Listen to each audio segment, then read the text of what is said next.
विशाल पाटलांमध्ये जातीयवादाचा किडा आहे। हा जातीयवादाचा किडा ठेचा वाच लागेल।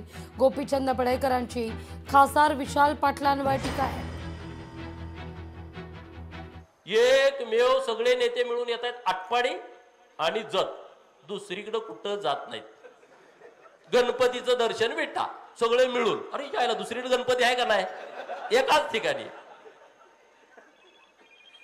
खासदाराच्या मिटिंगा जत आणि आटपाडी, दुसरीकडे कडेगावला नाही, पलूसला नाही, तासगावला नाही, कवटेमंकाळला नाही, मिरजला नाही, कुठंच नाही। हे फक्त आटपाडी आणि खानापूर का? गोपीचंद इथं आहे का रे? एवढा जर जातीयवादाचा किडा वळवळत असेल तर तो ठेचायला लागल ना तुमचा। काय लोक काय येडे आहेत का? हा, लोक काय सगळी काय दूध खुळे आहेत होय? राजकारण बघते ते। लोकशाही मराठी ऐका, पहा, जागरूक रहा।